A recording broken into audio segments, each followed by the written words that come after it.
Chers amis, nous allons maintenant découvrir ensemble un nouvel enseignement proposé par le Hari Akadosh, extrait du Shar Hakavadot. Nous avons l'obligation à Purim de réciter ce que l'on appelle la Megillat Esther. Vous savez également que d'après la Halacha, avant de lire la Megillah, on doit déployer totalement le rouleau et ce n'est qu'ensuite on pourra lire à l'intérieur. Ce que nous enseigne ici donc le Hari Akadosh, c'est que la notion de Megillah, c'est ce qu'on appelle la notion du Giloui. Le Giloui, c'est le dévoilement, comme si quelque chose qui était caché à l'intérieur se dévoile à un moment. À un moment, je ne veux pas dire opportun, mais presque, parce que c'est justement lorsque le peuple d'Israël en a le plus besoin que cette grande lumière se dévoile. Comme nous l'avons dit durant les deux précédents cours, nous savons que Mordechai incarne justement cette lumière. Jusqu'à présent, nous avons dit que c'est le Yesod de Abba qui va arriver jusqu'à la Séphira de Malchut, mais plus particulièrement dans le Yesod de Malchut.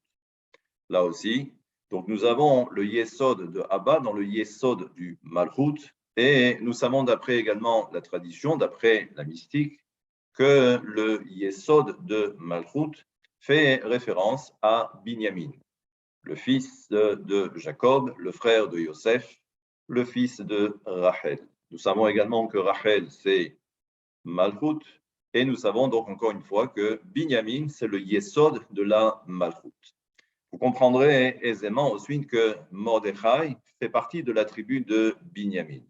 Et là, on va comprendre donc qu'à un moment donné, cette lumière qui provient du Yesod de Abba, et même dans le Yesod de Abba, il faut savoir que ce qu'on appelle le fondement, il y a également ce qu'on appelle cette notion de Atara. Atara, c'est ce qu'on appelle en hébreu la couronne, au niveau du fondement. Je n'ai pas besoin de préciser, vous comprendrez aisément à quoi je fais référence. Et donc, on voit que tout se recoupe. Nous avons Mordechai, qui représente donc ce dévoilement de lumière du Yesod de Abba à l'intérieur de la Malchut. Et là, on comprend ensuite les événements. C'est que lorsqu'on nous parle de Mordechai, où il va sortir Beketer Malchut avec la couronne de la Malchut, on comprend que tout est lié. La Keter fait référence justement à cette notion de Atara. Nous savons également que la notion de Malchut, eh bien, on fait référence à la Séphira de Malchut. Et là, donc, on comprend que c'est ce dévoilement qui va ensuite apparaître le jour de Purim. Pour ce faire, il faut savoir également que généralement, dans notre tradition, il y a différents termes qui sont employés. Il y a ce qu'on appelle donc la Megillah, ça c'est pour la fête de Purim, et également la notion de Igeret. Igeret, c'est une lettre, mais nous savons également que la Megillah est appelée Igeret. Vous regarderez dans le texte de la Megillah, on voit que l'on a envoyé ce qu'on appelle des Igeret, des lettres justement pour informer la population et les différents responsables des différents royaumes où on emploie le terme de Igeret. Donc, on a envoyé des lettres qui provenaient ou qui émanaient directement du roi et avec le sceau du roi, bien évidemment. Et il y a également ce qu'on appelle la notion du Sefer. Sefer, c'est un livre, mais cela fait référence également à la notion du Sefer Torah. Donc, on pourrait essayer de se poser pas mal de questions pour essayer de comprendre est-ce que c'est fortuit, est-ce qu'on peut tout englober ou est-ce que chaque terme qui est employé correspond, j'allais dire, à une dimension particulière.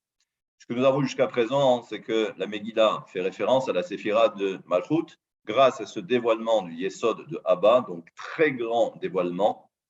Et lorsque la Torah nous parle du Sefer, le Sefer fait référence à la notion du Zeher Anpin. D'ailleurs, c'est pour ça que le Sefer Torah, c'est par rapport à la Séphira de Tiferet du Zeher Anpin, qu'on appelle le Sefer Torah. Et là, Donc, ce que nous enseigne ici le Ari Akadosh, c'est que à Torah ou Yesod et Abba. Et là aussi, il faut bien comprendre qu'il y a un lien, bien évidemment. C'est que tout dépend où va se dévoiler la lumière du Yesod de Abba. Généralement, et comme je l'ai dit à plusieurs reprises, c'est que généralement le Yesod de Abba est grâce également au Yesod de Bina, donc c'est la combinaison des deux, qui va donner naissance à cette énergie que l'on appelle Chabad, ce qu'on appelle les Mouchin, Chochma, Bina et Da'at. Lorsque le Yesod de Abba se dévoile, et il se dévoile à plusieurs, à plusieurs niveaux, à Tiferet et également par rapport au Yesod du Zeranpin lui-même, eh bien, chaque fois qu'il va y avoir un dévoilement particulier, cela correspond à quelque chose également de particulier.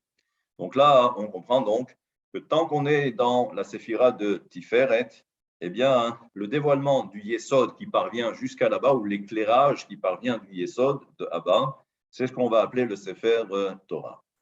Donc de là, vous comprenez maintenant que tout est lié, et l'on verra par la suite quelle est la correspondance par rapport à Esther, ou si vous préférez, quelle est la signification du mot Esther et à quoi elle correspond à un niveau supérieur, au niveau des mondes spirituels. Voilà pour la Megillah, pour la compréhension du mot Megillah. À très bientôt.